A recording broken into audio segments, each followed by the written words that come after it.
there are some of the molecular aspects where we absolutely have very, very clear-cut evidence of having some control over slowing it down. But none of them are we to the point where we have full control to be able to fully reverse it. Partial epigenetic reprogramming is sort of the hottest topic, and definitely there are people out there who think that is equivalent to solving the whole problem with a single monotherapy.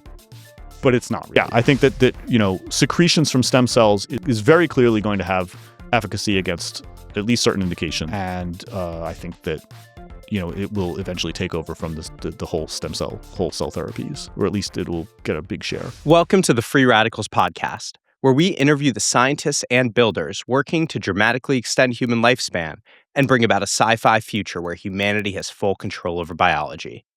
Today's guest is Karl Pfleger. After spending a decade as one of the first AI researchers at Google from 2002 to 2011, he has dedicated himself to the cause of rejuvenation biotechnology for nearly a decade. He is a philanthropist, community builder, and prolific angel investor with over 35 investments into rejuvenation biotech startups. His website, agingbiotech.info, provides valuable information to the entire field, and his talks and exposts are highly insightful and influential within longevity. Karl has deeply researched and nuanced takes, and those really show in this conversation. We'll cover why epigenetic reprogramming won't solve all of aging, Karl's investment strategy, and what distinguishes true rejuvenation technology, and why better diagnostic technologies could be the key to personalized aging interventions. I am your host, Daniel Schur, and my co-host is Eric Dye. We hope you enjoy this conversation. Welcome to the podcast, Karl. Thanks. It's great to be here. All right. Well, I want to start out by bringing in a prop. I have here a copy of Peter Attia's Outlive, and I want to read to you a section a few pages in and just get your reaction to it. And so, The Science and Art of Longevity, Peter Attia, MD. He talks a little bit about what is longevity, and he gets to this section. I'll start with what longevity isn't. Longevity does not mean living forever, or even to age 120 or 150, which some self-proclaimed experts are now routinely promising to their followers. Barring some major breakthrough that somehow, some way, reverses 2 billion years of evolutionary history and frees us from time's arrow, everyone and everything that is alive today will inevitably die. It's a one-way street. Do you agree with Dr. Peter Attia on what is longevity? So obviously everyone has slightly different interpretations of A, the field, and B, the words used to describe the field. There's a lot to say that I could say here. So high level, I think that he threads a needle between two extremes, both of which I disagree with. So generally, I'd say I don't agree. I think that the field I work in, which I call the aging and longevity or longevity field, is about living past 120, and it's the goal of the field to me is to fully eliminate aging as a pathology. So by aging, I mean adult biological aging. So I'm not talking about what happens in childhood development, just adult biological aging, which is inherently sort of degenerative. The top cause of death and suffering in the world by far. It's funny how half the people in the field like to talk about aging and half the people in the field like to focus on longevity. So, they're two coming at the same issue from two sides, right? Aging causes these harms. If we mitigate those harms, that's good and it will improve longevity or lifespan. If we completely eliminate those harms, then we effectively have the health of peak the peak prime of lifespan, the sort of 20s to 30 for humans. And that's the goal to me, is to repeatedly rejuvenate people back to the health of their their 20s to 30s, of young adulthood.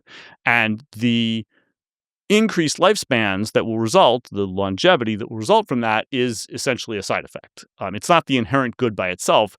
You want to do that and you're motivated to do that because the aging has harms, and those harms, just like other harms and bad things in society, we want to eliminate.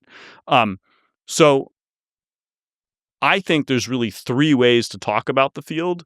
This is the three levels that I like to talk about, and Peter Attia is very good at talking about the first two of these, and that's what he means by longevity. And the third one is what he's trying to define out of that field. And I think that's the one that I care the most about and that I wish he would talk more about. The first level is what everybody can do now with optimizing lifestyle and supplements. Think diet, exercise, taking supplements, and even over-the-counter drugs that you can go take for yourself. Level 2 is all of that plus what you can do in partnership with your medical team, your personal physician and any expert. So that adds to the first thing, prescription drugs and any prescription or tests and diagnostics that are inaccessible without going through medical professionals. Peter Attia is very good at talking about both of those levels. The third level is what isn't actually available now to yourself or to any doctors in the world. The stuff that you cannot get because it simply isn't approved yet or doesn't exist.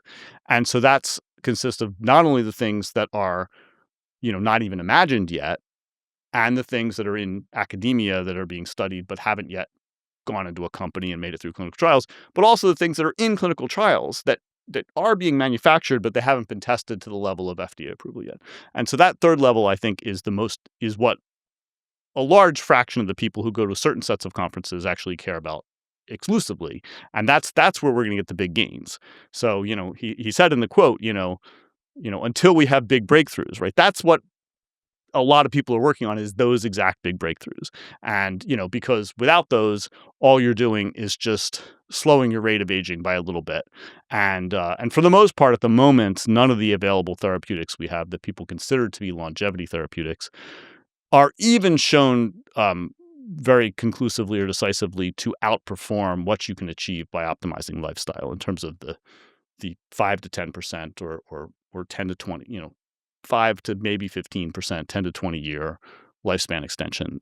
That's the sort of range of differences in human lifespan that are achievable just through diet, exercise, and other lifestyle optimization. And so I think, clearly Peter Attia is right that we don't have an intervention yet, right? That we don't have the major breakthrough that's going to make us live forever. But he is very discouraging, right, of even trying to find those breakthroughs. It's sort of what I have seen. And you see that in that language there. And I think I mentioned to you before my sort of personal story that I discovered this whole concept of longevity in high school. And to me, it meant maintaining optimal health indefinitely. But then as I consumed more and more content from Peter Attia, it turned into his definition, which was preventative medicine and like being healthy. And, now I wear my Whoop and now I'm like this healthy person. But it made me forget that longevity could mean dramatic lifespan extension. Do you think the way the word longevity has gotten used, do you think that's done harm to the pursuit of actual aging biology work?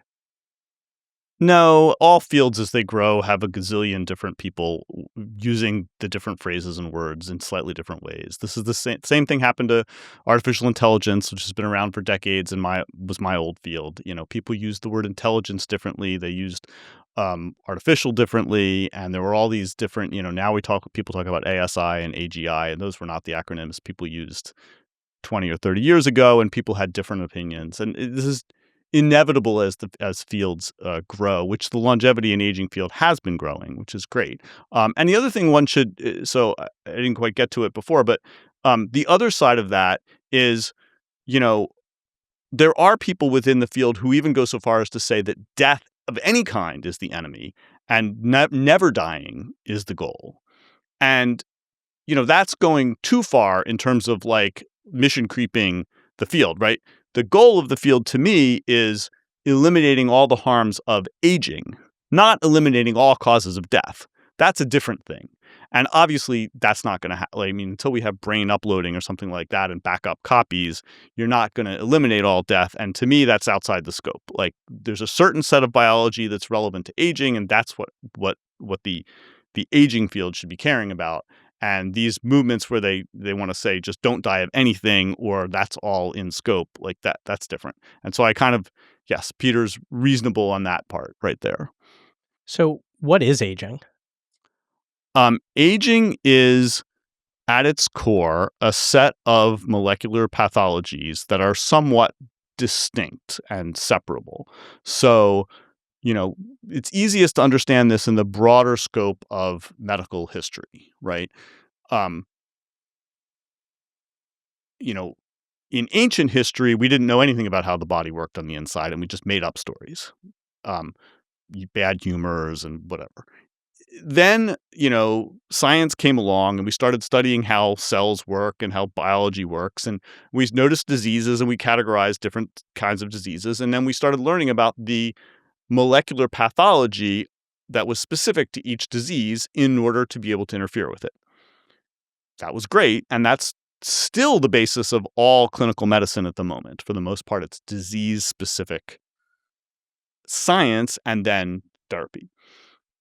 But understanding biology further and further has led to a greater understanding of causal chains that go back to before disease-specific pathology. So now we know about certain, there's all kinds of causal chains in biology, as in many things. A leads to B, leads to C, leads to D, E leads to E. And you could break the chain at any point or try to interfere and mitigate at any point. And some of those later stage things are disease specific, but now science has figured out some earlier stage molecular pathologies or processes that seem to underlie multiple age-related diseases. And so we call these subpathologies of aging. And there are various different subcategorizations of the subpathologies of aging. We have the hallmarks of aging, which has made the biggest impact. And before that, by a decade, we had Aubrey de Grey's SENS framework of 7 damage types. But whatever way you want to break it down, and there's reasons to scientifically disagree about some of these based on the strength of the evidence. But everybody agrees that there are these distinct subpathologies, whichever set you prefer, and everybody agrees that they are interacting, but nonetheless somewhat separable. They're separable in the sense that you can measure them independently, and they're separable in the sense that, the way you would interfere with each one is somewhat distinct. And so aging is essentially the collection of those things, the true underlying collection of those things, which we only maybe approximately understand scientifically at the moment. But we understand it well enough to be able to start to work on how to interfere with it best and how to measure it best. So when we talk about some of these causal chains, these like molecular mechanisms of aging, do you believe that more of these are attributable to wear and tear, or more of them are attributable to programmed obsolescence or some other program of kind of aging? So the thing that everybody agrees on is that they are slowly accumulating. So they're molecular changes that are measurable molecularly, and they change only slowly over time as years go by. There are some that seem like they're wear and tear, and there are some evidence that causes many people to believe the whole thing is programmed. Most people don't believe that aging is programmed, but it doesn't really matter whether or not it is. Where that would matter is if it really is programmed and you can find the master regulator switches, then that would be the most easiest way to interfere with it. But until somebody actually finds that, that's just a hypothesis. And even if that does exist, the other way to work on interfering with it was just basically to directly manipulate the molecules, is a valid approach. Because even if it's programmed, whatever the mechanism of implementing the program in molecules in biology is, those will have steps and those will still have a causal chain, and you can still interfere with those individual steps. So one of the things I think that makes sense that you have different things going on with aging, right? If part of it is a random process of damage accumulation, why is it that we all seem to age in roughly the same way? Like old people all over, like generally, right? Like they're showing the same pathologies. Is that because there's sort of only one way to be healthy? Or sorry. Yeah, I'm not sure. How do you think about that? I mean, I think about car analogies, right? I Yeah. mean, there's lots of ways cars fell apart, but they all suffer from this, all the different normal classic internal combustion engine cars suffer from a similar set of problems, right? They're made of metal, they rust, the engine oil gets gunky, the fuel injectors get clogged, etc. we have the same molecules in us, person to person. We have the same chemical reactions. It's not at all surprising that we have the same molecular changes that slowly accumulate with age. Even though there is a stochastic nature to it, we have different, we all have slightly different DNA, and we have there's all kinds of noise and stochasticness to which molecules happen to hit, and maybe which mutations happen to happen spontaneously. And so therefore the rate of the different things that go wrong with aging might be varied. And of course there's huge differences in environmental exposure. But for the most part, the same set of things, whichever breakdown of the field into different subpathologies you use, the SENS or the hallmarks or the pillars, almost everybody exhibits all of them. It's just a question of the degree, right? The speed. Mm-hmm. When we think through some of these hallmarks of aging, some of the molecular mechanisms that have been progressively defined over the course of the past few decades, we really can break down that hierarchy of knowledge into a few categories. The first is, can we read and understand the language, the molecular language of how aging is expressed in our biology, right? And the second is then, can we start to understand the actual mechanisms of the molecular language? And then third is, can we go back and actually re-engineer that molecular language, right? To reauthor some sort of different outcome of biology, right? And so when you think through that general framework, where are we at now, and which molecular mechanism of aging have we established the most kind of complete mechanistic control over? So not which one do we think we're sure about the most, but just which one have we also gotten most effective. Yeah, it's a good question. I think that and it depends on what you mean by control, right? I think there are some of these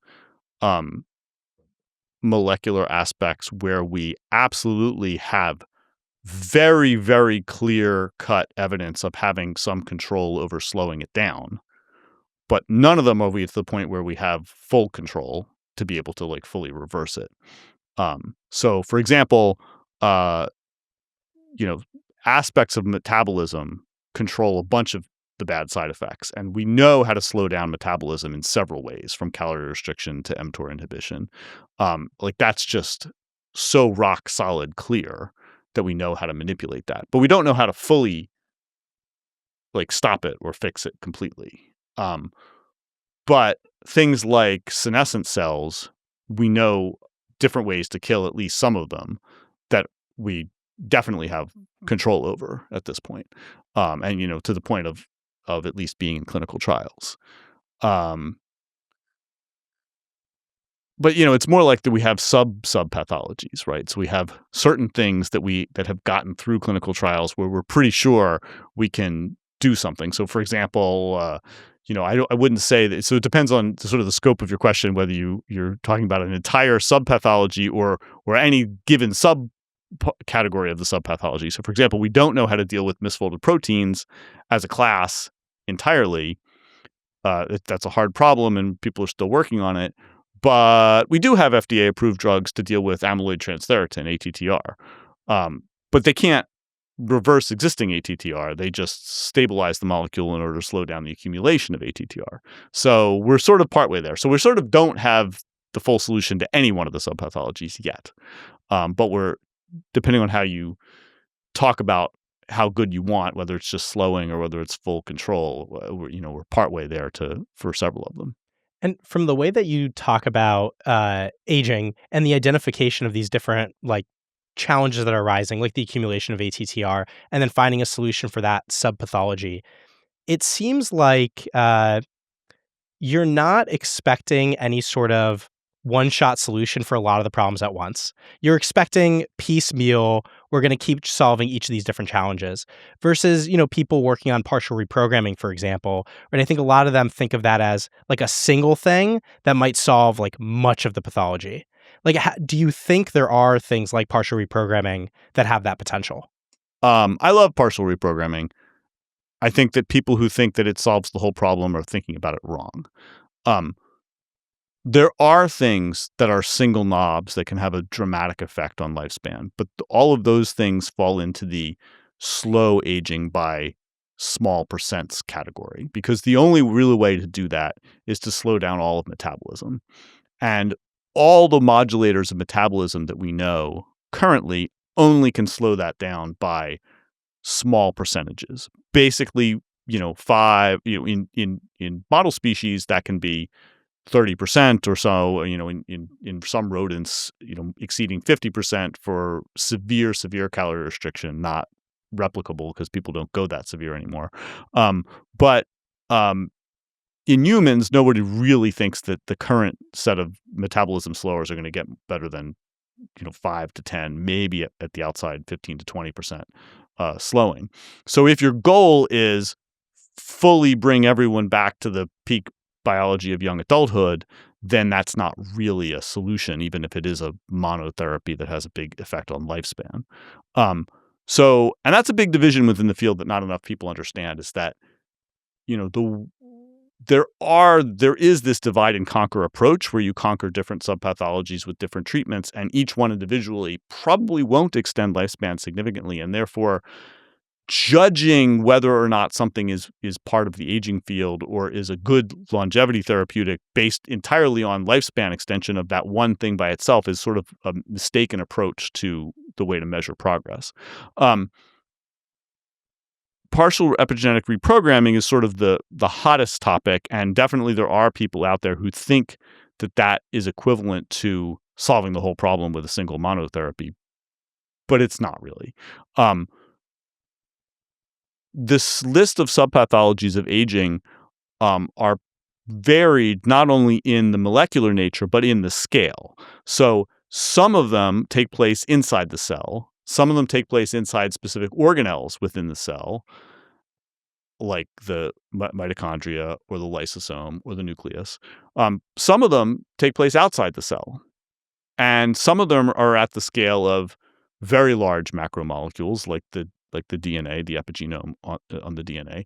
But some of them are at the scale of extremely small molecules, like small pathological molecules that are toxic that the lysosome should be breaking down, but can't because it simply doesn't have an enzyme capable of breaking down some slowly accumulating tiny molecule that is at a very small scale compared to, for example, the epigenome on the DNA.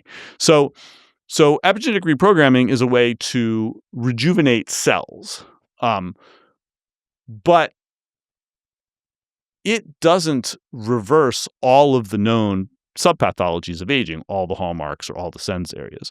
For example, it clearly doesn't reverse extracellular matrix crosslinks that cause stiffening of tissue. It doesn't even operate outside the cell. So it can rejuvenate the cells, and the cells are producing the proteins that form the ECM, but the ECM turnover is not so fast that automatically rejuvenates the whole ECM. It doesn't actually break the existing crosslinks, which in many cases are long-lived. It probably doesn't by itself lengthen telomeres. Certainly one of the prominent labs that are working on it, the Vittorio Sebastiani's lab at Stanford that had a OSKM++ cocktail where they added L and N. They had a paper that showed it mitigated all the hallmarks, all the original 9 hallmarks, except for telomere extension. But that was because the original 9 hallmarks don't have ECM as one of their categories. Now it's part of the expanded set, but probably if he had tested that, he probably would have found it did not alleviate ECM crosslinks. And then arguably, if there is a to take one of the SENS areas, the lysosens area, if there is a toxic molecule that builds up slowly and it just isn't lifespan limiting to normal human lifespans, but it would be to eventually living past 120 or 150, and it's claimed some of those molecules for which there are no human enzymes in the human genome that are capable of breaking those down. So we have to engineer our own enzymes to break them down. Resetting the epigenetic state of every cell in the body would not allow you to break that down. So epigenetic reprogramming is great. It is maybe the most promising single therapeutic, but it's not.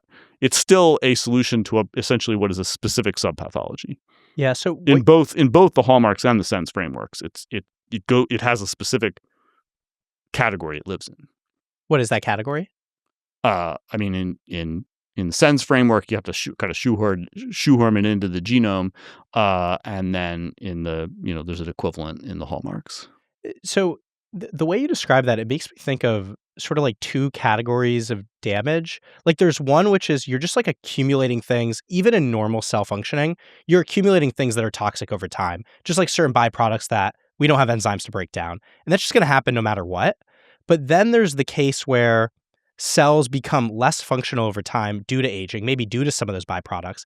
And then that sort of ratchets up the damage, right? I would think then like reprogramming could address that latter category, right? If you keep cells functional, you're going to reduce the accumulation of, I guess, like manageable types of damage, but you're still going to deal with, I guess, the first category that's like inevitable. Is that a valid way of thinking about it?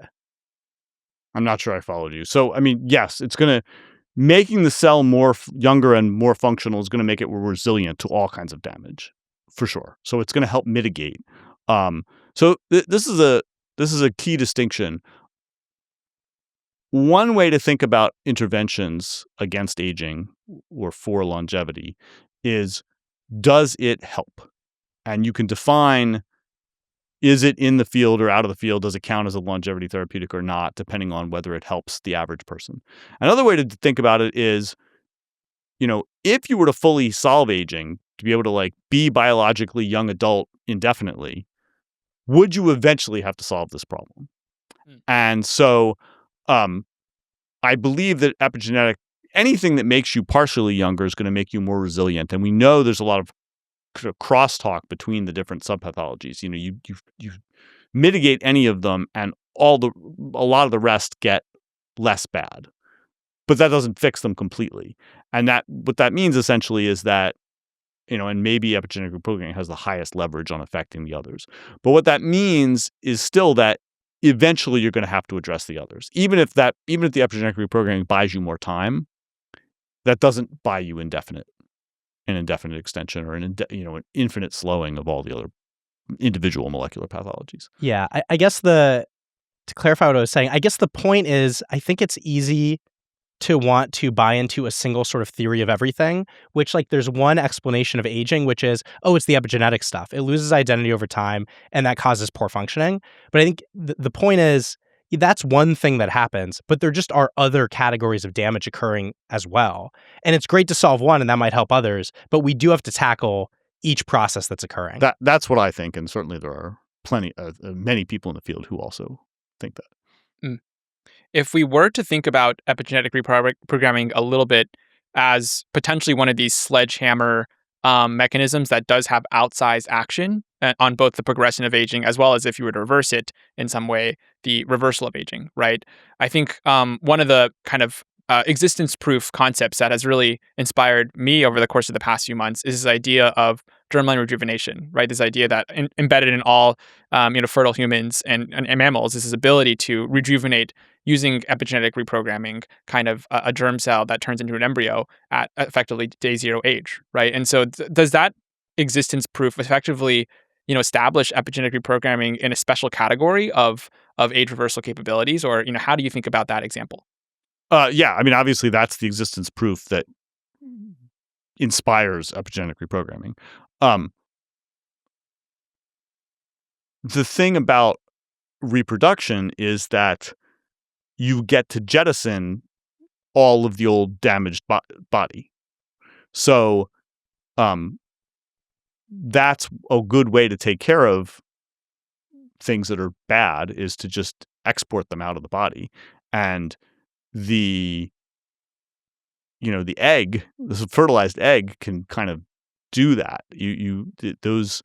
Those cells, the egg cells in the females, have a kind of a privileged, they stay more pristine. They still age, but they age a lot. They don't pick up many of the same molecular damage types as the rest of the body that has to be actually operating throughout the first several decades of life.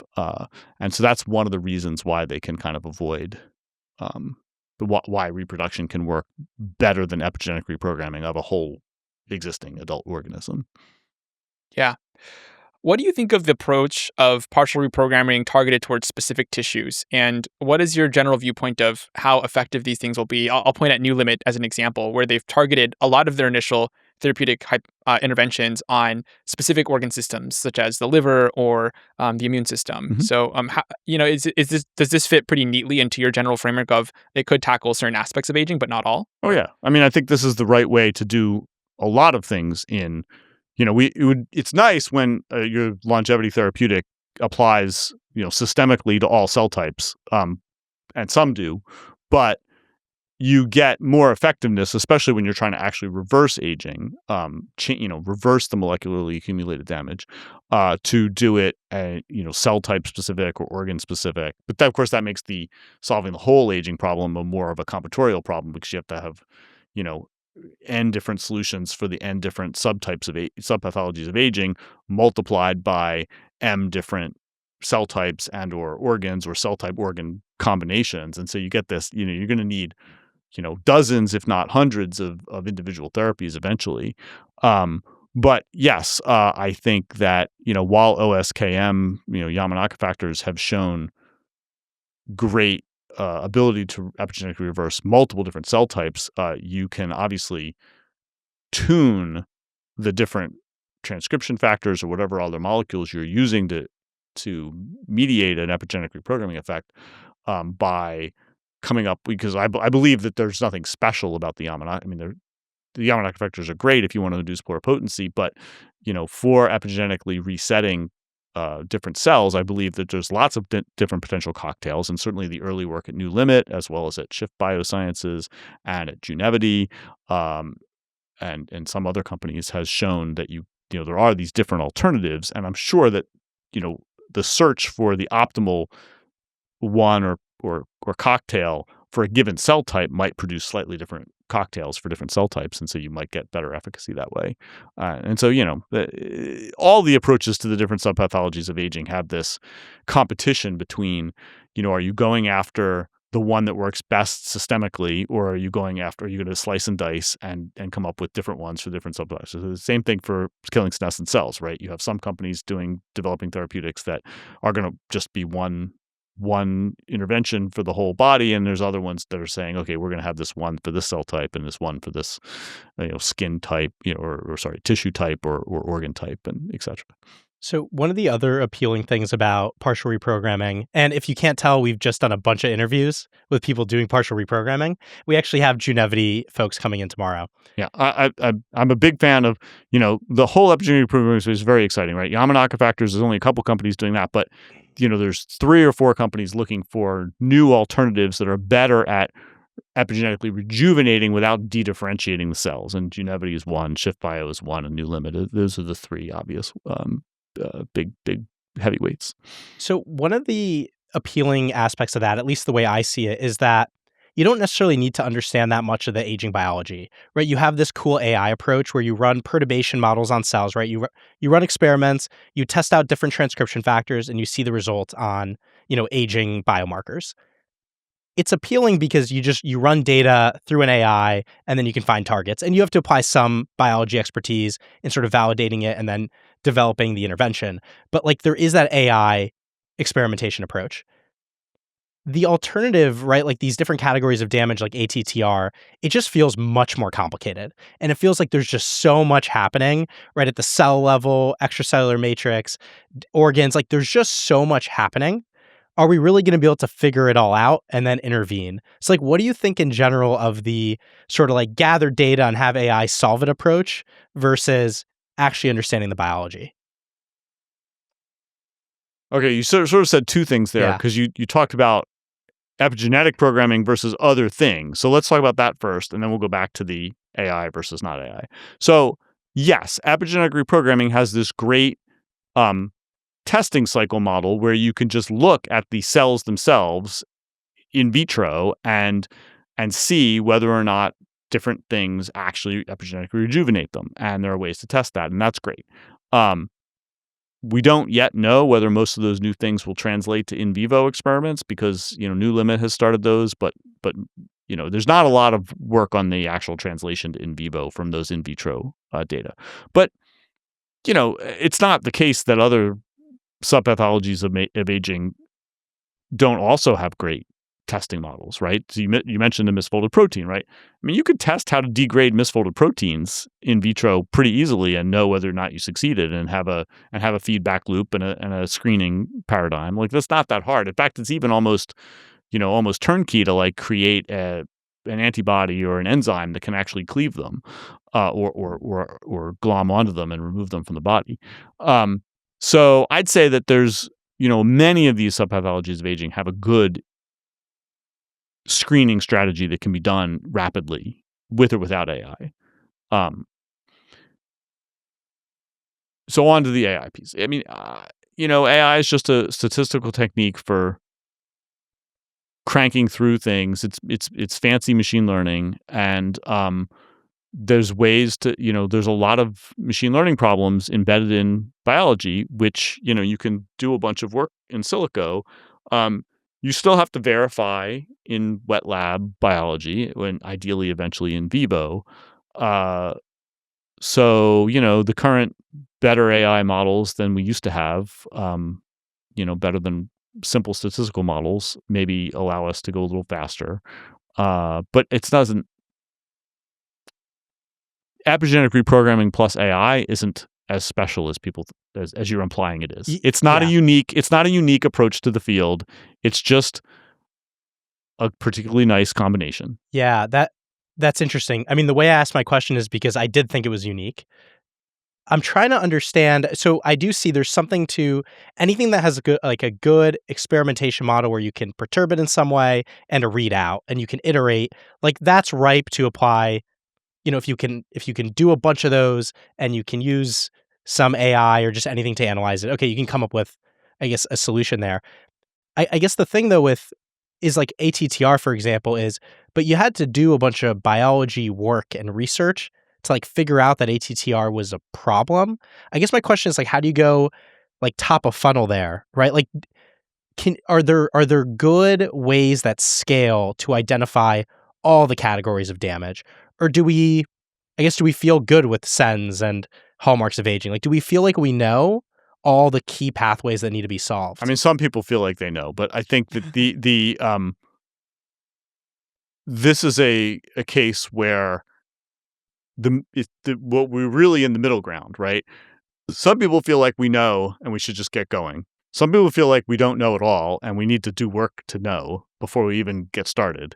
And the reality is really in the middle. It's the big middle, where we know enough things we have high confidence on, we should get going on working on those. And when we've solved those, while other work continues in the background to refine the set of understanding of which pathologies are real and how much impact they have, when we've actually fixed the problems that are actually already understood well enough for the current technology to fix them, it will make clearer which problems are left, because there'll be more time for those things to build up. The science will have progressed. So it's a both situation, right? Yeah. I mean, it'll be, and this is kind of the concept of longevity escape velocity a little bit, right? If we actually start deploying the interventions that we know work well enough that they're going to make a difference, the positive impact, it's going to make clear which, what things are still a problem. It's going to make clearer. Eric, I'm curious, like, because I do think in my head I've been giving partial reprogramming a very privileged position in terms of its ability to quickly give us new therapies. Like, is what Karl's saying, like, do you agree with that? Do you have any other questions you would ask to try to understand that perspective? Look, I think in my mind, I think partial reprogramming is particularly unique because of the existence proof of germline rejuvenation. And I think that Karl, I totally agree with Karl, your view that we have this integrated accumulation across many different modalities of aging that results in the collective phenomena that we collectively refer to as aging, right? And that it's very difficult to parse out which one of these individual drivers of aging is causal. But I do also believe that because of this existence proof of germline rejuvenation, because we have this epigenetic reprogramming way of essentially resetting the kind of the methylation clock, the chromatin condensation clock back to zero, I think there's something to be said about that being particularly unique because we evolved to have it, right? Right. But you can't use it therapeutically, right? We can clone ourselves and set it back to zero and create a perfectly young body version of ourselves Right. that is, I mean, if you consider that a solution to aging, that's great, but the problem is you don't bring your memories with you, right? There's no way to take the germline existence proof and preserve your memories with it. Yes, I agree. Well, I'm almost reminded of this recent paper from Oliver Hahn over at Calico, which I think really set a shockwave when it got published. And it was on kind of this idea of young and old immune cells being transplanted into a young or old brain context, right? And the TLDR of that paper was ultimately that when you implant young immune cells into an old brain, the young immune cells start to look old, right? And if you do the opposite, which is implant old immune cells into a young brain, the old immune cells start to look younger, right? And so at least in that specific paper, we start to see that there is this sort of indexed weighting of how your context and the cells that enter that context seem to have an interplay with each other. And so it raises the question of, is there some minimum essential threshold of basically organ rejuvenation for which you essentially reprogram the broad spectrum kind of readout of your body to be, we're now a young context. And so we're going to rejuvenate more of the other tissues to this young context as well, right? And so that's a really inspiring, but it obviously raises more questions and answers, but it's very inspiring to me to think about that. Right. I mean, I think that paper, it made a lot of pessimistic waves, but it's really just, the demonstration was implanting only a very small. The problem is they didn't change. The niche dominated over the newly implanted cells, whichever direction they did it in, whichever heterochronic direction they did it in. But one way to understand that is, what they didn't do, which, because it's not a criticism of the paper. They did great science as far as I can tell. But maybe with the integration of many studies over many years, what we can then start to graph is the degree of those effects, depending on, as you vary, the amount of stuff that's implanted versus the amount of niche that you started with preserving, right? As you change more and more, when does the figure grounds flip and the niche that you didn't change becomes the minority? Maybe then it will. So I think that's why we need to work on all these different subpathologies and change as many of them as possible and rejuvenate as many different kinds of cells as possible. Right. And maybe that's the concept that I always am a little critical of this idea of longevity escape velocity, because it is such an interesting concept from a philosophical standpoint, but so hard to pin down from a mechanistic standpoint or a quantitative standpoint. And I believe that's one of those frameworks that starts to make sense to me, which is if the young context is enough to start to rejuvenate the minority of things that are aged, right? Is that kind of the definition of the tipping point of longevity escape velocity, when you have enough rejuvenation or reduction of aging in other contexts for which the remaining aged tissues start to rejuvenate themselves? So I think it's a little bit oversimplistic, and I think not correct to think of there being a tipping point. I think that longevity escape velocity is a better high-level model. One thing that paper you referred to also didn't vary is the frequency of the replacement, right? They just implanted some cells and then watched what happened. So you take an old niche and you implant some young cells, there's presumably some benefit, but then those old cells age. But if you do it repeatedly and frequently enough, you can get a sustained benefit. And then now you start layering on replacing more and more or rejuvenating more and more. But now don't just do it once, keep doing it on different cycles for each different thing. Now you're going to get a sustained improvement in the whole, that's going to influence the niche. Even if the niche still dominates, it's going to slow down the rate of aging of all the other stuff that you're not replacing.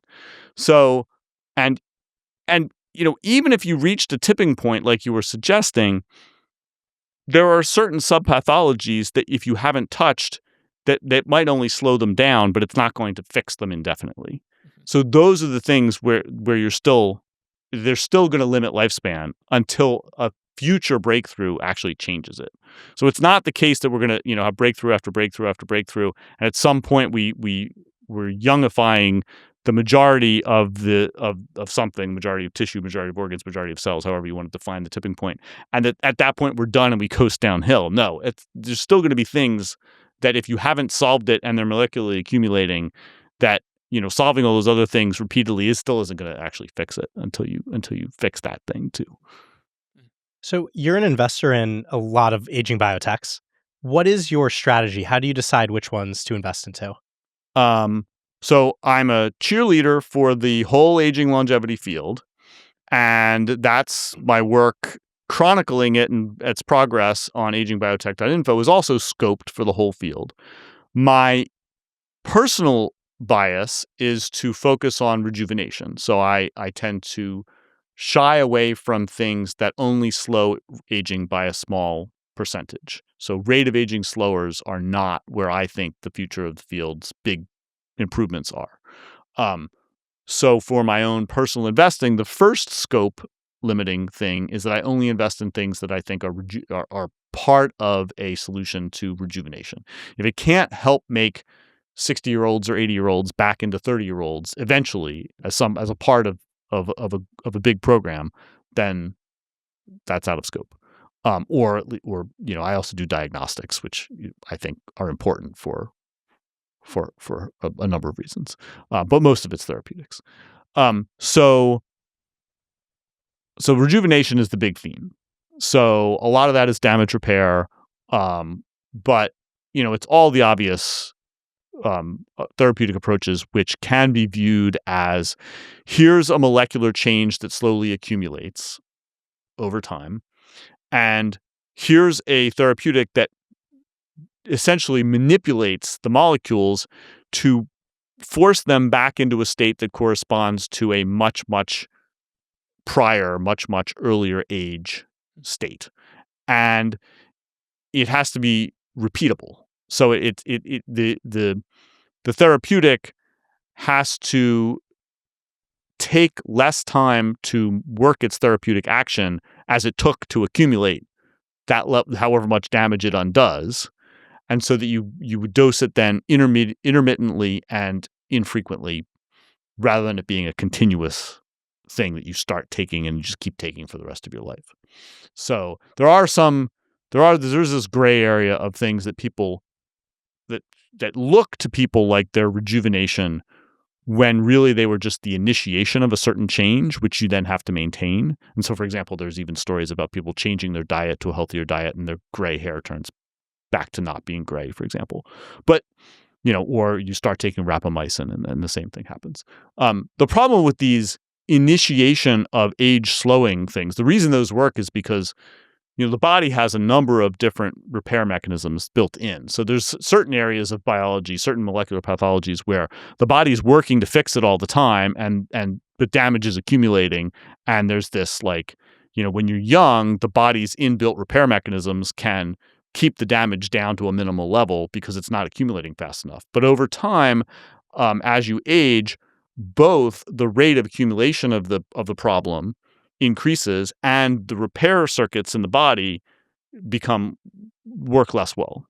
And so at some point as you age, that crosses a threshold where they can't keep up, and then you start to actually accumulate this molecular problem, whatever it is. But then if you start an intervention that you then continue indefinitely, that either improves the repair process for that particular subpathology or slows the rate of accumulation, it can tilt the balance back in favor of the inbuilt repair, and that can cause the overall sort of burden of damage to decrease. And so that appears like rejuvenation. But it's not really rejuvenation in the sense that we want, because if you stopped the therapy, it would retilt the balance and things would quickly reaccumulate. And you can't restart the thing because you're already doing it. So you can't, because eventually, the repair processes are still getting worse, even if you tilted the balance back in favor, right? But the repair processes are still getting worse, and the damage accumulation is still accelerating in how fast it happens. So even though you've tilted it back a little bit, eventually it still goes back bad and damage starts to accumulate. So, and at that point, what do you do? Because you've already started the intervention, you need to add a new intervention or up the dose. But there's practical limits to how you can up the dose. So I tend to focus on the things that are intermittent, infrequent types. So for example, Senolytics, right? You slowly, the senescent cells accumulate, you kill them, kill a large fraction of them, they go back to a level that you had at a much younger age, and then you wait for them to accumulate again and you redose. Or clearing misfolded proteins, same thing. We're epigenetic reprogramming, right? You epigenetically reprogram a bunch of these cells, and then slowly the epigenome drifts back to the innate pro-aging direction again, and then you redose. So, but it has to be rejuvenative, and that, to me, that part of that definition is it's redosable. So you're sort of jumping back to an earlier state and then slowly going forward again, and then jumping back to an earlier state, and you can iterate that. It's interesting, the example you described where it's not actually rejuvenative because you're relying on the inbuilt repair mechanism.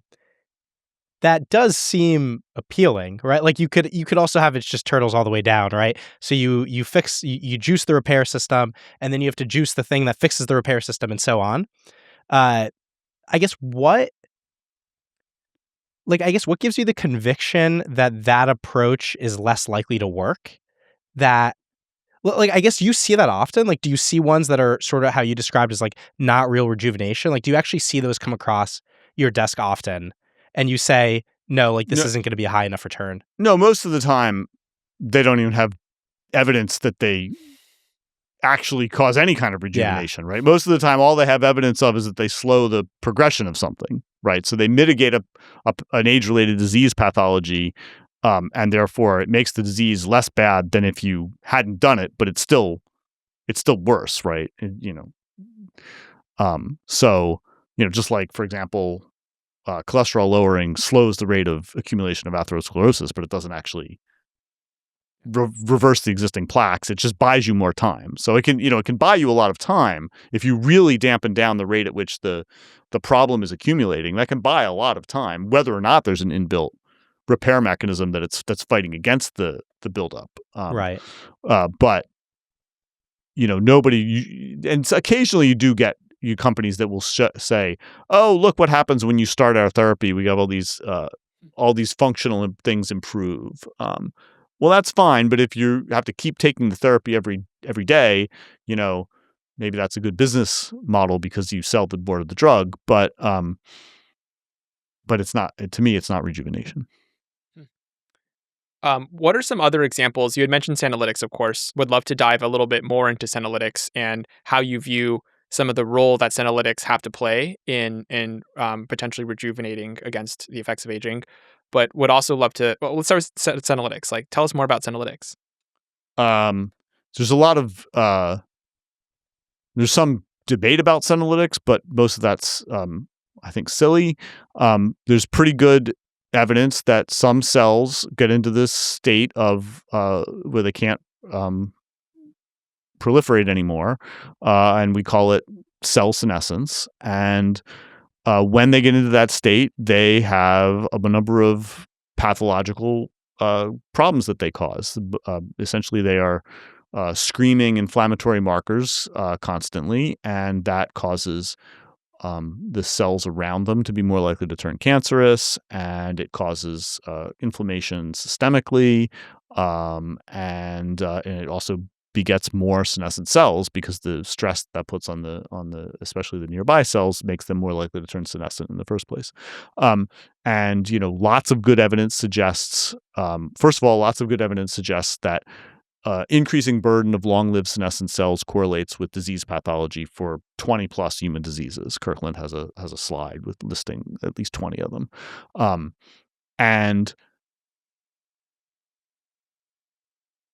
And there's lots of good evidence that killing the senescent cells provides health benefits. There's evidence from transgenic mouse models where they inserted a transgene to make it easy to kill certain subcategories of senescent cells, and that improved improved lifespan and had all kinds of other health benefits, improved health span dramatically.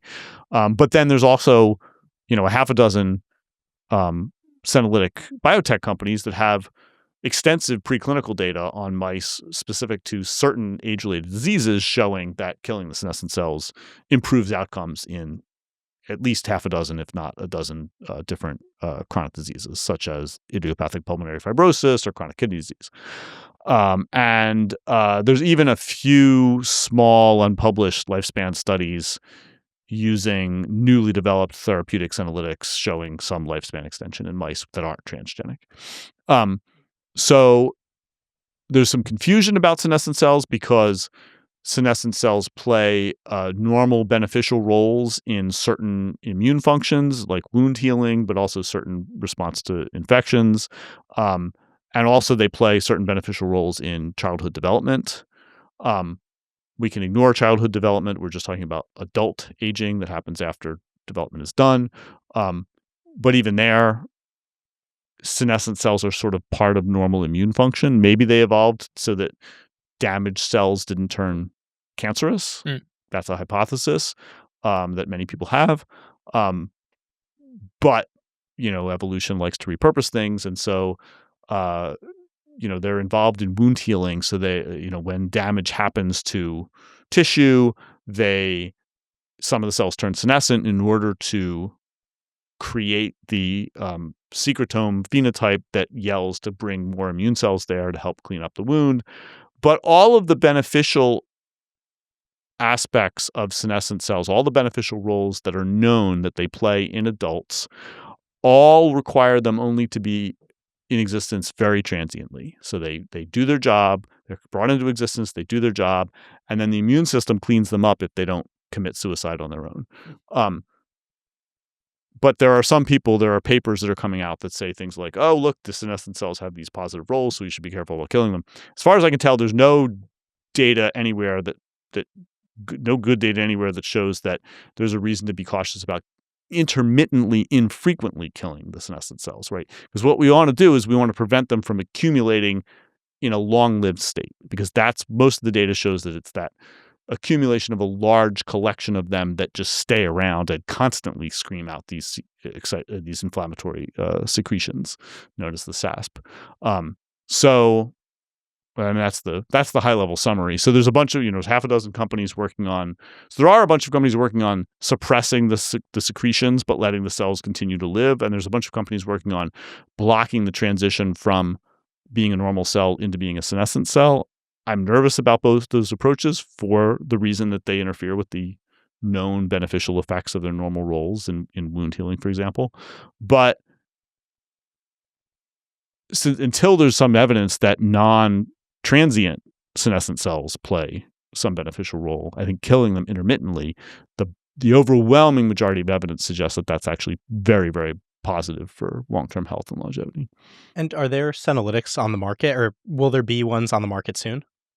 So the current state is there are several things that are known to have senolytic effect on cells in vitro, but where the translation to, and with some evidence that they work in vivo in mice.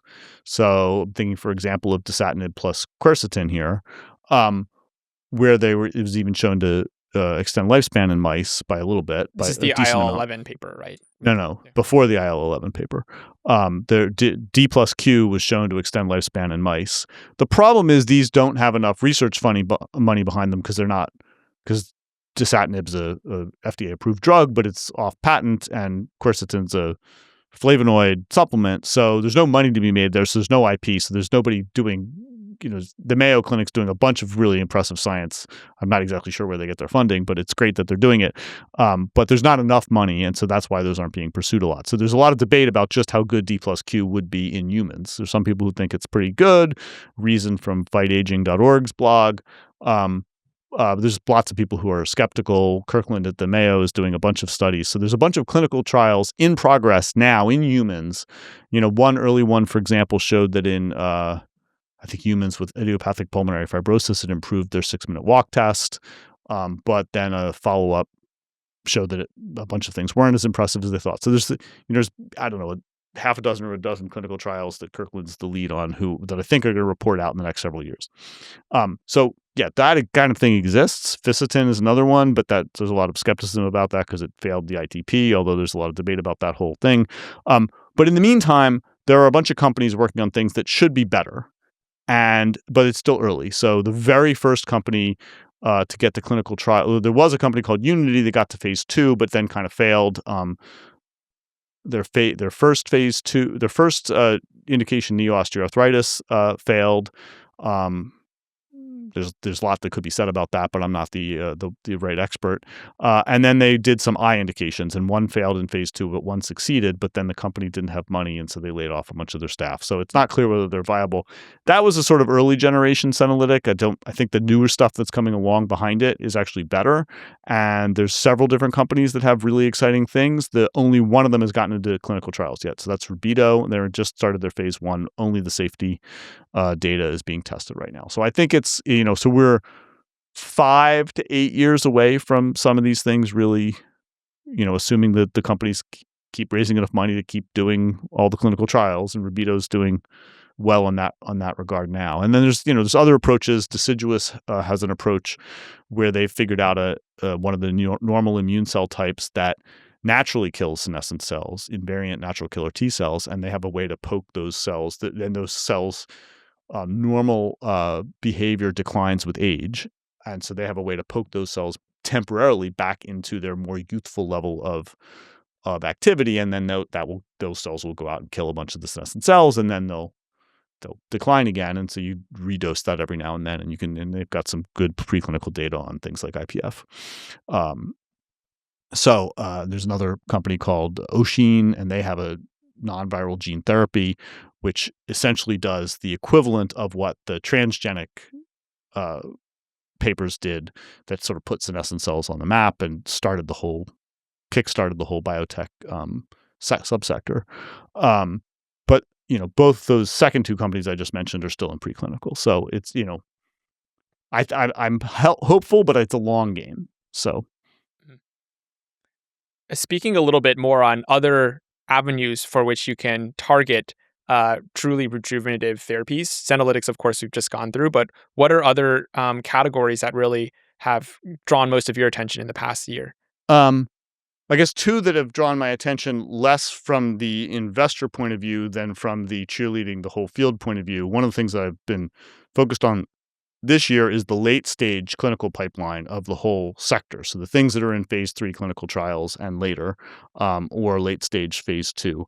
And, ATTR is a good example of for years, misfolded proteins were known to be a problem, and amyloid agglomerating misfolded proteins were known to be a problem. And for years, people have been trying to deal with amyloid beta for Alzheimer's in the brain, and without success, or with only mild success.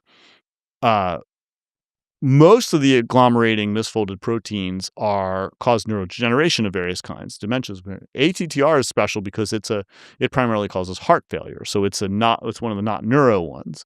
And there are now 5 FDA-approved drugs on the market that can slow down ATTR accumulation, and I think that they're probably going to have a great impact on overall cardiovascular and heart-related deaths eventually. They're very expensive right now. But even all those 5 are only things that slow the rate of accumulation. There is a company that I'm not an investor in called Attia that's in phase 2 clinical trials with a pan-amyloid clearance thing. And so I think when we get ATTR drugs that are capable of clearing the already accumulated ATTR, I think that's going to be very, very exciting. I don't know whether this company's phase 2 molecule or approach is going to work, but I'm very excited about something like that coming along. So so within the misfolded protein category, that's one approach. There was another company I backed that failed, called Covalent, that had a way of creating antibodies that were also attached to enzymes that catalyzed a cleavage reaction in their target misfolded proteins. And so you could actually, instead of flooding a monoclonal antibodies that would all agglomerate onto the misfolded proteins as a way of getting rid of them in the body, and you could use 1,000 fewer therapeutic things here, therapeutic catalytic antibodies, because each one would grab one of the targets, cleave it, and then go on to the next one, and they could hit hundreds or thousands per molecule. And so I thought that was a really good approach. The company didn't do a good job of raising money, and so they didn't. That has not really had its full. The approach hasn't had its scientific, proper scientific test overall. But so misfolded protein is one area, and then the other area is mitochondria. So there are many ways to imagine slowing the rate of mitochondrial aging by, and one just got a conditional approval, or not conditionally, accelerated approval, which is essentially conditional approval from the FDA. And this is a molecule that stabilizes the inner mitochondrial membrane. And so that should significantly decrease the rate at which you have membrane oxidation. And, there's lots of good data showing that the membrane strength across different species correlates with species lifespan. And so people have long thought that stabilizing the membrane is a good idea. And so this is the first therapy taking that approach to get through. But it's essentially a dramatic slowing of mitochondrial aging. To actually reverse mitochondrial aging, there are other approaches. So one that's very interesting is to transplant fresh, young, or optimal mitochondria in, because people now know that mitochondria free floating mitochondria in the bloodstream can get taken up into cells, and transplanting mitochondria from outside the cell into the cell, if they're good mitochondria, can actually help rejuvenate the cell. That is wild. Yeah. And so there's also good work on mitophagy. So, each cell has lots of mitochondria in it, and some are better than others. And if you can simply just get rid of the bad ones, the cell will make more, and they're usually a little better. And so it's actually not clear scientifically at the moment whether or not upregulating mitophagy causes more mitogenesis, and which one of the, whether it's the mitogenesis or the mitophagy that actually is more responsible, or whether you just can't detangle them. But it seems like mitophagy upregulates the mitogenesis, but it also seems like inserting new mitochondria from outside upregulates mitophagy. So maybe there's some regulatory process where it's controlling the amount of mitochondria based on the needs. And so if you put a bunch of good ones in, it'll automatically say we have too many. And so, but when it pares them down, it gets rid of the bad ones first. So mitogenesis, when you're creating new mitochondria, I assume they always come from old mitochondria, right? That's them doing a cell division? I'm not an expert. That's a good question. Yeah, I would love to know. This is one of those things where I haven't tried to scientifically figure out which one I believe. But I certainly believe that, it's definitely the case that inserting new, fresh, good mitochondria is the kind of thing that is rejuvenative. It meets the template, right? It's infrequent, intermittent, and repeatable, right? You do it and you wait for a while and you could do it again. Mitophagy could be that way too. If you have a mitophagy upregulator that you upregulate and it gets rid of a bunch of bad mitochondria, and then you do it again later. And there are some companies that may be approaching something like that. There's other ways to just sort of slightly upregulate mitophagy constantly. You would just sort of initiate that and then keep doing it indefinitely. That might be more like those other things we talked about, where you're sort of slightly tweaking up the inbuilt repair processes. It's fascinating. Where I want to go with mitogenesis, and this is an area for further research, is if they're always coming from old mitochondria, but when they divide and make new ones, if those are healthier, are we seeing germline rejuvenation, but at the mitochondria level? Right. So, sometimes there are these processes where things split, but there's an asymmetric split, and sort of the biology knows to put the damaged stuff and the bad stuff more to one side. And so you get a fresher, younger one and a less good one. Fascinating. Yeah, that's what happened with Daniel and me, actually. Yeah. I'm very curious too about where the intersection of wellness and true longevity are actually, like science is actually bearing out in some of the wellness practices, right? That's an interesting idea that I don't know that it is bearing out in most of the wellness practices, but certain concepts of wellness that are actually scientifically backed, I think, have started to become more mainstream. An example of that is, for example, sauna use, right? Sauna use seems to be the theory that I've heard is that the exposure to certain thresholds of high temperature essentially activate heat shock protein, and heat shock protein then acts as a lysosomal stand-in where it like scaffolds around some of these misfolded proteins or proteinaceous waste, and then cycles them back into the lysosomes for disposal, right? And so that's an example actually of something that's traditionally considered a wellness practice that may actually have some scientific bearing in terms of like rejuvenative capabilities, right? But another example that comes to mind for me is parabiosis, right? Something that I think is a little further on the side of like, seems like potentially good science, potentially a little wacky, but do you have any strong views on parabiosis and the exchange of, having essentially young blood injected into an older person? Okay, there's a bunch to say about both of those. Let me talk about sauna first. So sauna's a bit of a, I think what you said is correct, but there are other potential mechanisms too, like sweat, simply getting rid of toxins. Sure. People get a little too excited about sauna, in my opinion. Most of the data on sauna use has the wrong controls. So most people are busy and most people don't eat healthy enough or exercise enough.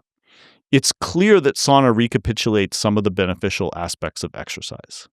It has some of the cardiovascular benefits, and your heart rate goes up in a sauna. I'm not aware of studies where they used controls that were ISO sweat or ISO heart rate. So, here's the decision point. Should you do sauna for n minutes a day, or should you exercise more for those n minutes a day? Or if you're not sleeping enough, should you sleep more for those n minutes a day? Let's just forget about sleep, but that can be thrown into the same conversation on meditation.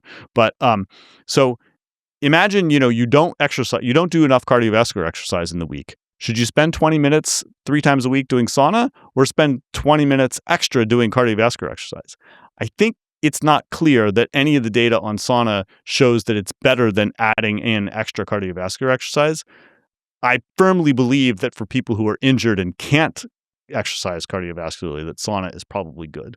But the benefit you get from exercise also heats your body up, and so also probably gets those heat shock proteins involved, and also causes perspiration, and so gets you that mechanism of benefit. But the overall amount of data on the beneficial health effects of exercise is 100x plus greater than that on sauna, even though there is a bunch of good science on sauna. So that's a sort of there's a separate conversation we can have, but this part not worth going into, about hormesis in general, right? Sauna or heat in general is just one form of stress that causes you to become stronger. And there's some very interesting. I have some very interesting complaints about the overall work in hormesis being all monodimensional. So I think there's different, you get different hormetic stresses and you add them together, and people don't think about the interactions enough. Okay, so the second part of your thing was about parabiosis. So heterochronic parabiosis is where you stitch the blood, the circulations of two animals together, an old one and a young one, and the young one gets older and the old one gets younger. And of course, the great scientific debate about this, which has been ongoing for at least a decade now, is to what extent is the parabiosis effect mediated because there are beneficial things in the young blood that are transferred to the old animal versus bad things in the old blood that are transferred to the young animal. And then a third possibility that's sort of similar to the second one is that the organs of the young animal do a better job of filtering than the organs of the bad animal. So in that sense, the young animal is like a dialysis machine attached to the old animal. And the answer is we don't know, right? There's been companies that have worked on actually implementing young blood as a therapeutic. Alkahest is the poster child here. There have been, that company went for sort of like the whole blood, not try to detangle, and then they separately do science to try to figure out which aspects of the young blood mediate the effect. And then there's other companies that try to figure out which molecules mediate the effect of the young blood and then do those therapeutically. Alevian was the poster child there, but it failed. And then there's a whole bunch of people, and the convoys are sort of the leading voices here, who claim that it's actually the old bad stuff in the old blood, and if we actually just remove that or dilute it, and so they're the ones who spearheaded therapeutic plasma exchange, which is basically just, dump out half your blood and then replace some of the essential things like the total volume and some albumin, which is the most common protein, and you get beneficial effect. And there's good, it looks like there's good science on both sides. There's probably a little of one and a little of the other. It's not clear which one, and there's probably some organ filtering stuff. I personally think that, and I don't know that we have an ideal, like, the thing about parabiosis is you don't do it as a rejuvenative intermittent thing. It's very, very surgically hard to stitch the animals together, and it's traumatic for them to be stuck together. They obviously can't move quite so well, and so there's, the science on therapeutic plasma exchange isn't quite solid yet in terms of how good it is. I think that overall, this doesn't excite me too much. I haven't invested in any companies that are specifically in this area. I think that the idea that there are circulating factors that drive, that are beneficial or harmful is very correct. And so to the extent to which we can take out the harmful ones and put in more beneficial ones, that's great. The related area that I do invest in is stem cells and their secretions. So what's another source? So the blood is all the stuff that's circulating, all the beneficial stuff that's circulating in the blood, we hope is in the blood of the young organisms. But stem cells are used when we most need regeneration. And they have secretions too. And in fact, a lot of work, and some of this came out of the Convoy lab themselves, shows that when you inject stem cells, of course, overall, there's lots of work that shows injecting stem cells is beneficial. And there's people who are trying to productionize that for a long time. And it's only just now we're starting to get FDA approvals. But along the way, people did some good science and figured out that the stem cells that you inject don't engraft and turn into new working cells. Most of the time they die. But somehow before they die, they somehow have some beneficial effect. And so the general trend in recent years is to show that it's actually secretions that they send off while they're in there before they die that have rejuvenating effects. And my intuition that's shared by many other people is that the secretions that come off of stem cells are even more powerful on average than the ones in young blood. And so that's where I have invested in several companies. And so there's a lot of problems injecting whole cells into people because you're injecting everything in the cell. You're injecting foreign DNA. The FDA doesn't like that. They're finally getting to some FDA approvals, but it's safer in some sense to just take the secretions off the stem cells and inject those. And so that's why the whole field of exosomes or extracellular vesicles has been born. But even some of the other secretions aren't even wrapped in vesicles. So Juvena Therapeutics is one of my big investments, and that was a company started by one of the PhD students in the Convoy lab who had been studying these embryonic human stem cells stuck in mice to help aid wound healing. And so their idea is we're going to catalog all of the proteins that come off stem cells and test each individual protein as an individual biologic. And it turns out that many of those individual proteins, which of course are going to be in some young blood too, but this is a much better search space now, have a lot of really good, especially for muscle, have a lot of really good rejuvenative and regenerative properties. And so they've just started their phase 1 in a muscular dystrophy, a rare muscular dystrophy. And then there's another, so they're like Alevian in the sense that they're trying to figure out individual aspects of a stem cell secretome that are therapeutic by themselves. And then the Alkahest analog for the stem cells is a company called, there's actually multiple companies now, but the one out in front is called Immunis. And so they basically have a pool of stem cells in a bioreactor, and they milk them, and they take everything that comes off their secretion. And that whole thing is a product. And so that is their therapeutic. And so the FDA recently changed its stance on such cocktails that are biologically defined. So you no longer, in the past, you would have had to identify every component of that secretome and prove each one's safety. Now you don't have to do that as long as you show consistent batch to batch consistency and you show that it's biologically derived. Then you can just run a safety trial. And so they've already run their safety trial, and they're now in phase 2 clinical trials for muscle atrophy. Wow. Secondary to knee osteoarthritis and several other. I think they're expanding to several other indications as well. And you're generally pretty excited about this form of. Yeah, I think that secretions from stem cells is very clearly going to have efficacy against at least certain indications, and I think that it will eventually take over from the whole cell therapies, or at least it will get a big share of that world. Have you seen the recent monkey paper with stem cells? I vaguely remember it, but I don't think I've read it in detail.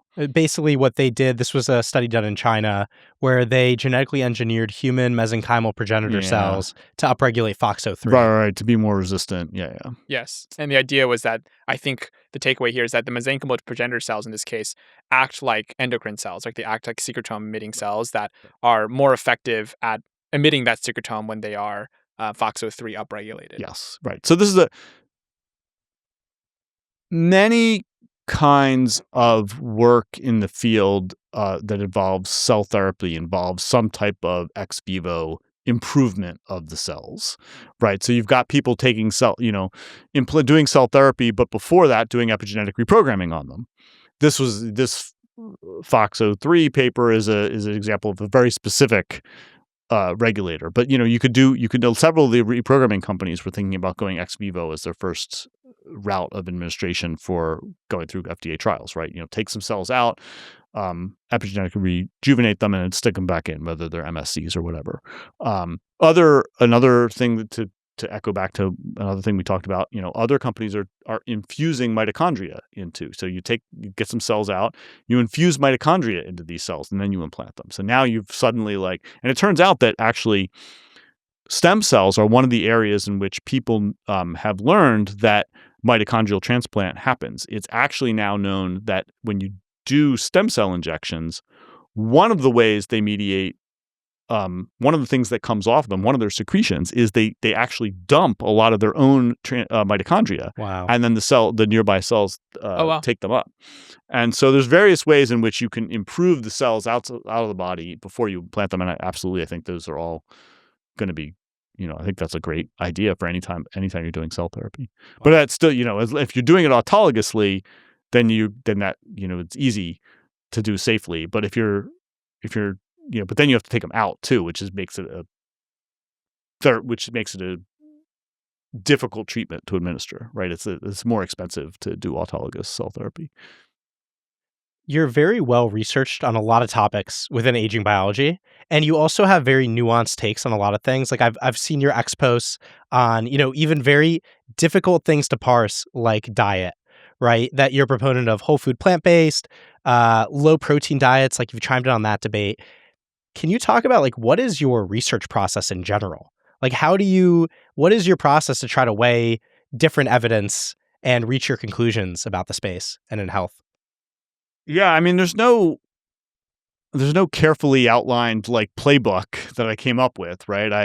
I before I got into the aging field and started learning about any of this biology, I still had to make decisions about my own life. So I still followed basic, what I could get my hands on about diet and exercise. And so I've been reading about diet for years.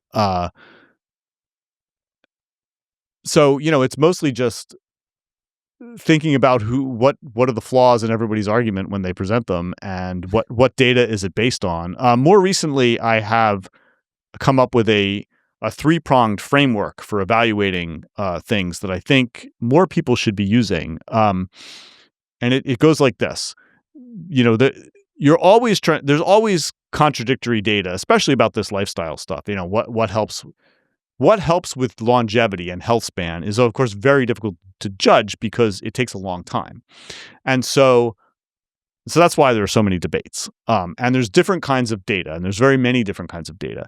And so this is the way I think people should be thinking about most things if the goal is healthy longevity or healthy or, long-term health span. There are three preferences we all have for certain kinds of data over other kinds. We want data that is randomized rather than observational because we get causation correct that way. We want data that is long-term. If what we're talking about is long-term health, we want data that is long-term relative to lifespan, because that's what tells us true healthy long-term health span stuff relative to short-term endpoints as outcome measures. So that's two things. And then the third thing is we want data that's in humans instead of in model species. Okay, so those are three things. So ideally what we want are long-term lifespan length randomized controlled trials in humans with high N. You can't have that, right? It's impractical. Like, even if it was theoretically society could decide to have that, but we still wouldn't know the results for 40, 50 plus years. I'll push back on that. There are natural experiments happening all the time. For example, the United States don't think it's a mistake that we have one of the most industrialized food supplies in the world, and we're also one of the most obese. And that's a correlation. Observational, not randomized. So I'll talk about that when I get to the observational. So we can't have the thing that we really want. So I have this in one of my posts you can find on both LinkedIn and X. I have this Venn diagram where I show those three preferences, and the intersection of the three at the middle is, sorry, we can't have, so there's nothing here, right? But so this is a classic choose any two of the three situation. So for any two of those, leaving the other one out, we do have data for a lot of things. So given any topic that you want to look at, so for example, for whether you should have high or low protein consumption in your diet, in that case, for all three of those buckets, there's a good amount of data. And so for whatever topic you're looking at, if you examine those three different buckets where two of the three things intersect, if all three of those point in the same direction, that's a good reason to be confident. And if they all point, if two of the three of them point in one direction and one points in the other direction, then you got to look more carefully at each of the things. But at the very least, at the first approximation, if all three point in the same direction, then that's a good topic. And, there are subtleties, right? So, for example, within the long-term observational, because, so let's just talk about what the three intersections are, right? So one intersection is, data in short-lived model species that's lifespan long data that's randomized. So you get everything except humans. With lots of course, especially with longevity, you get lots of that in mice, etc. The randomized in humans, but with short-term endpoints. There's lots of studies like that. We change something, we wait a year or 2 years or even 5 years sometimes, and we can measure a bunch of different stuff. But, a lot of that stuff isn't measuring the true endpoints we care about, which is sort of long-term, incidence of chronic age-related diseases or lifespan or health span, right? For things like protein consumption, you get a lot of studies that do things like, measure your body composition. In 24 months or 12 months, how much does your muscle percentage change? That's not the outcome we really want to measure, right? And then the other category, of course, is human long-term, but it's not randomized. This is the whole field of epidemiology, essentially. Now, within that category, there are a bunch of special cases, right? So there are these natural experiment type things where we can sort of pretend it's semi-randomized, and there the issue is usually you have to sort of look for whether there's any, bias to the way finding the true random experiment that's not correlated. You have to be careful. But there's like Mendelian randomization studies, but it turns out there's a lot of complexity in it. There's a lot of papers about how people have made really, really bad conclusions from Mendelian randomization studies. And then the other thing that's in that category is there's other ways to infer causality from observational data. So there's there's the formal field of causal inference modeling, which is very interesting and not enough people know about it. And it often do a lot, but there also the way you set things up, you can bias the result you get.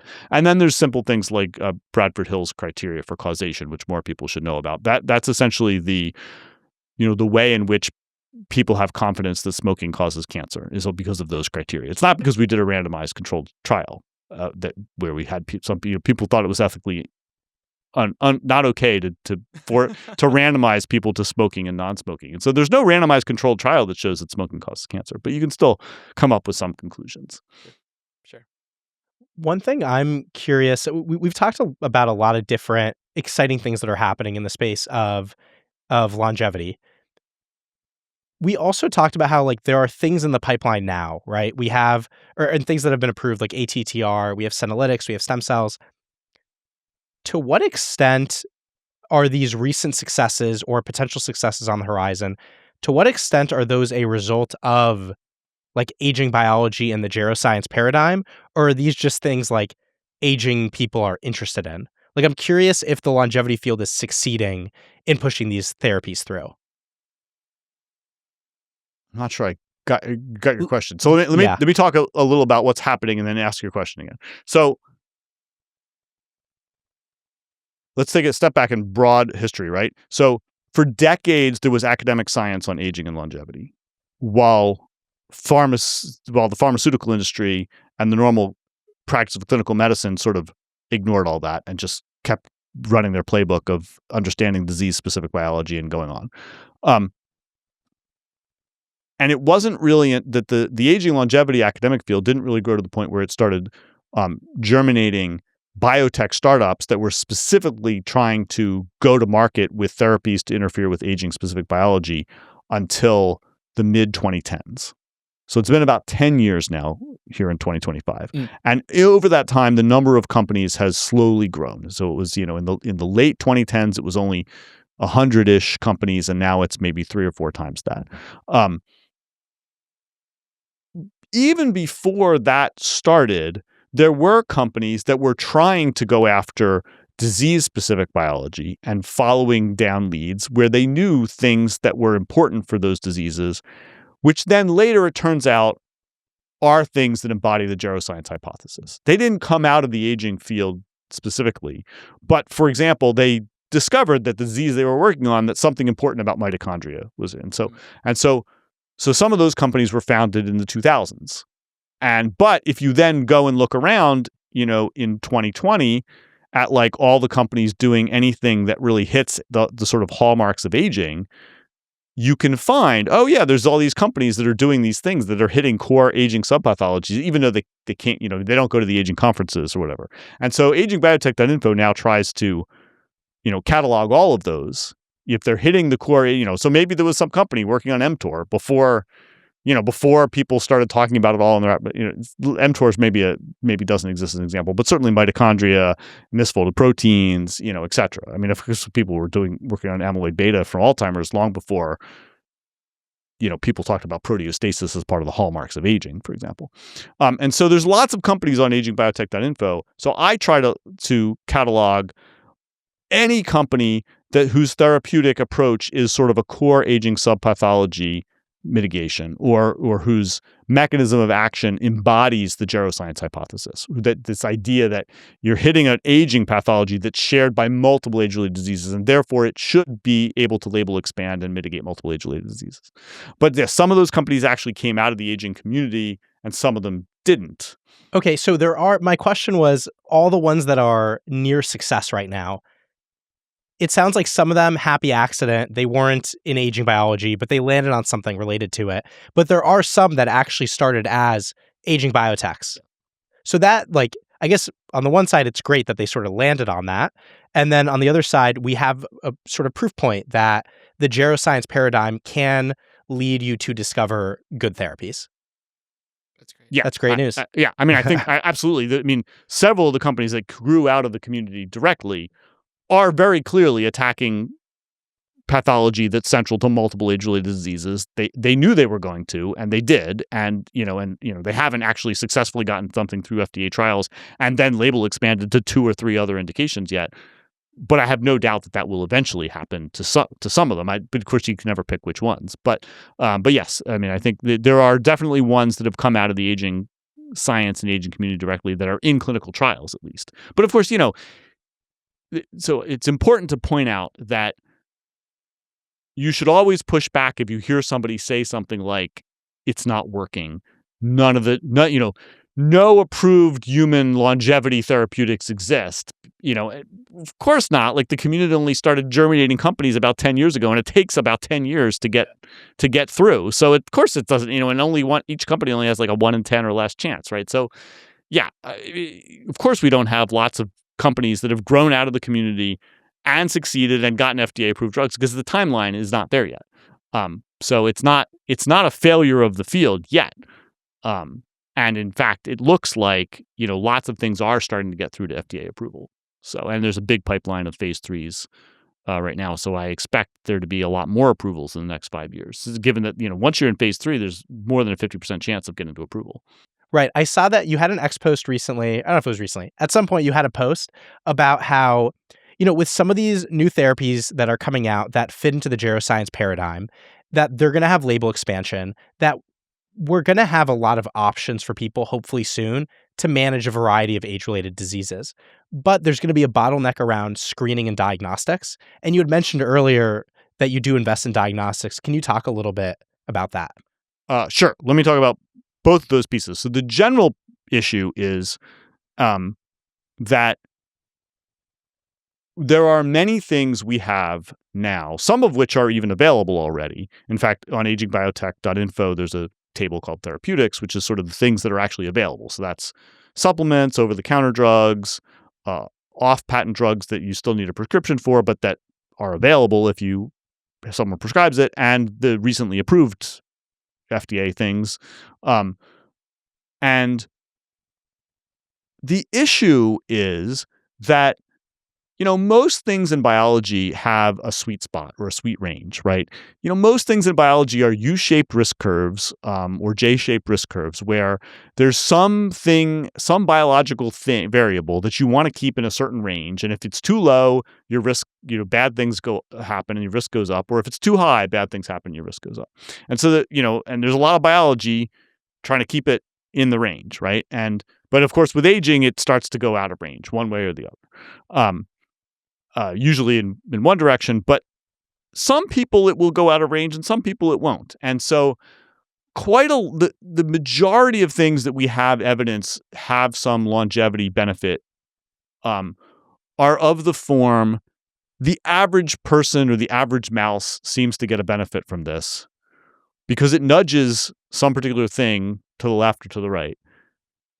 But we don't actually know which people are where on that continuum. And so we don't actually know which people need that nudge and how to dose the nudge and when to stop doing the nudge. And so we don't know how to titrate dose for most of these things. And so the problem in a lot of cases, this is because the underlying causal chain, the right intermediate variables aren't directly inspectable. So we know, for example, that rapamycin reduces mTOR, but we don't have a mTOR blood test where you go and they tell you, so you could tell, are you one of the people with elevated mTOR and needs to have it, lowered, or similarly, senescent cells, right? So, I don't know whether D plus Q is really effective or not, but even once we have Senolytics that we believe in, now the question is, well, who has a high senescent cell burden? And after you dose it, did it go down enough or do you need to do more? So we don't have a good clinical diagnostic of that. And this is the problem for most things. It's just the way that things get on the market, you can prove that in a certain class of diseased people, enough of them are in the wrong place that the nudge works at a certain dose. But we generally get that done as a society before we have a good diagnostic that tells us where everybody is. There's some things where we have good diagnostics, right? Like if you're vitamin D deficient, there's just a simple test you could do and and then you could just titrate dose, take more of the supplement until you get to the right dose.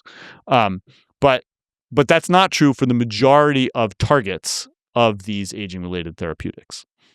Yes. I would say that, the concept here that really, really resonates with my entire understanding of biology is that so much of biology happens on different kinds of length scales and different kinds of molecular modalities and different spectrums, right? And unless you can measure the exact mechanistically important spectrum and you have a clear understanding of what to measure, how to measure it, and how to interpret that measurement, and then you're titering some sort of lever to change that molecular measurement, right?